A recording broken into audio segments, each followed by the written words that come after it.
Hey guys, welcome back to this YouTube channel. If it's your first time tuning in, my name is Salvador Brigman and I run the Crowdfunding Demystified podcast, which you can listen to in iTunes, or go and check out my blog, crowdcrux.com, where I write a lot about crowdfunding, about Kickstarter, and about Indiegogo.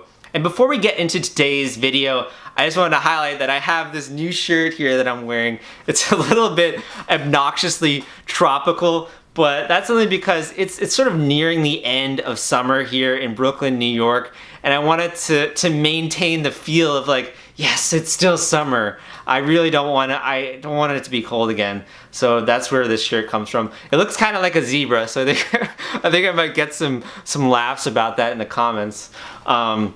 But on a more serious note here, what you're here for me, I want to lay out a few very direct ways that you can take action on and that you can boost your crowdfunding campaign.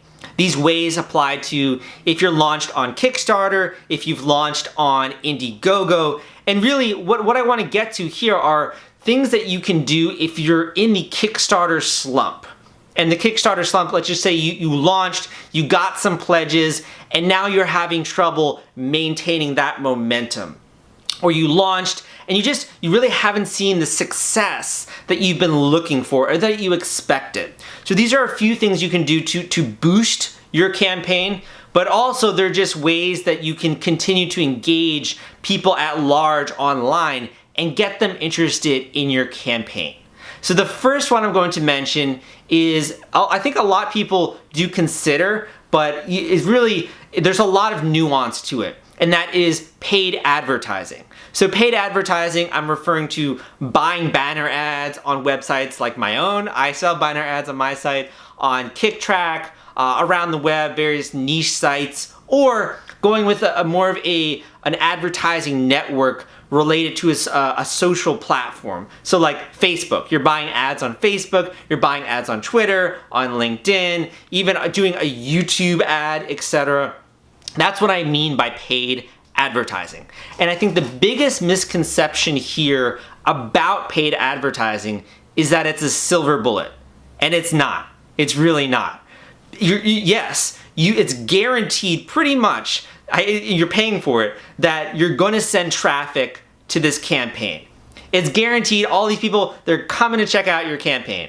But it's not guaranteed that all of those visitors are going to convert into backers or going to convert into customers. And I hate to say that, but it's true. I've talked with creators and they're like, hey Sal, I'm sending all this traffic, but nothing's happening. It's because the traffic is not converting into pledges. So paid advertising is not a silver bullet in that way. You still have to convert the visitors into backers. And a lot of people go wrong here. A lot of people, yes, you can get very targeted with Facebook advertising, which I think is probably the most popular way nowadays to advertise your campaign or product in general. But even if you are very specific with your targeting, you're targeting the right people, it doesn't mean that your campaign is optimized to convert those backers into buyers. You really have to make sure that you've established product market fit. And by that I mean that people who you've created this product for actually want it. They actually buy into it. They actually say, I want this, take my money, I need this product, it's gonna help my life, or whatever it is. So you need to first establish that you have product market fit before you can rely on paid advertising converting into backers. And if you're also in the very early stages, you might not even have any idea if the community even needs the product. So you need to validate that first. That being said, another really big misconception that I see out there is around PR and media. And I'm actually gonna link to a few press release websites that you can use to submit your campaign to or to get your story out there into the media. I'm really referring more here to press releases because PR agencies, you should have worked with one a lot earlier if you're in the middle of a campaign. it's going to be very hard for them to do something with your campaign unless you're already seeing a lot of success already. Then it's going to be hard, if you're not seeing any, to get that story out there fast enough for it to really take effect. But press releases, you can send out a press release to a bunch of journalists and try and get people to write about you that way. I think that the misconception here is that PR traffic, just like paid advertising, is automatically going to convert into backers, buyers, customers. Not true. Like with paid advertising, while yes, a certain number of people who read this article that a journalist has written about you might become buyers, they might go and check out your campaign, it's not guaranteed in any way. Just because you get on TechCrunch and maybe even you get a lot of traffic to your campaign doesn't mean that traffic is going to convert into backers again. And I also think here that just because you send out a press release doesn't mean every journalist who receives it is going to write about you. So it's very nuanced also in PR and press releases. But the one thing I will say, PR and press releases in general, being able to say that a media publication has written about you is very powerful. It really builds your credibility online. And it also just boosts your, the fact that people are gonna pay more attention to you. Like if I come to a campaign and I see it's been written about, it's been talked about in a lot of publications, I am far more likely to watch the video, to take that 3 seconds to just scroll down the campaign, see what you're doing, look at the prototypes, learn a bit more about your story. So PR is an amazing influence tool to get people who are visiting your campaign to actually take action and to buy, to back, or even just to pay attention to what it is that you're doing. This leads me into my next tool or action that you can take if you find that your campaign is floundering.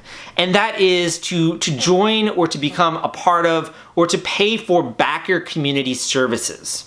And there are a bunch of backer communities online. I'm actually not gonna name any by name specifically on this YouTube channel, just because I run a forum, kickstarterforum.org, and I encourage people to leave reviews of these various services. So if you want, you can go there and you can check out, you can ask questions, etc., of some of the services online and people's honest thoughts on them. But that being said, these backer communities, it's basically an email list or a community of backers who will get a deal on Kickstarter campaigns or will just get notified of the coolest ones. And you can pay to be featured, in front of all these people or to be in a roundup of different campaigns that they might be interested in.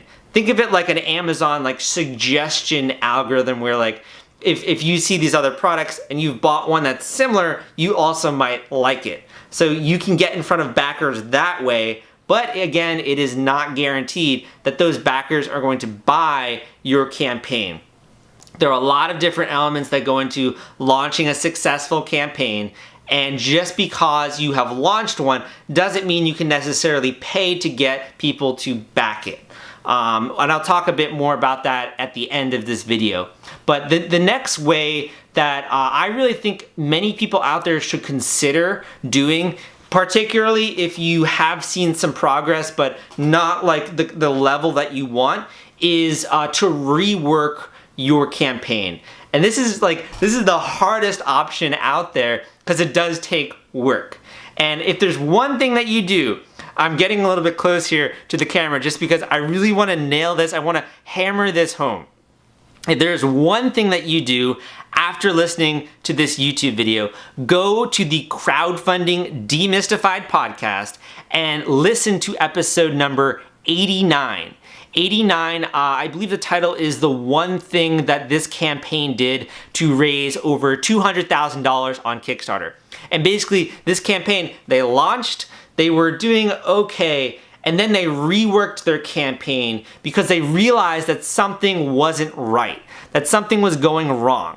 So once they fixed that, they then started to see progress. And they ended up raising, I think it was, $230,000, around that, on Kickstarter. So this is a great story of an entrepreneur who had really the guts to say, hey, this isn't working. You know, we're seeing a little bit of success, we're seeing some traction, but this isn't fundamentally working. We have to figure out what we need to change in order to get the level of success that we want. And they did this while they had a live campaign. So that's really gutsy, in my opinion, for a campaign to do that. And again, that is number 89, episode 89 of the Crowdfunding Demystified podcast, which you can go and check out in iTunes or on my website, and you can listen to that episode. I'll also obviously link it up in the video in the show notes. So reworking your campaign, I think, is the next step if you really have found out that you're taking these actions, you're buying advertising, you're buying press releases, you're buying services, promotional services, which, you know, there are a lot of ones out there that aren't that great, but you've made sure you have one that's good, and you're still not seeing results. There's something that needs to be reworked with the campaign, unfortunately. And I think that this is probably one of the biggest reasons that campaigns don't do well. It's fundamentally because you haven't verified that this product is something that needs to exist, or that this campaign is optimized, and it's not just like a me product, like I want this to exist, or like I want to create this.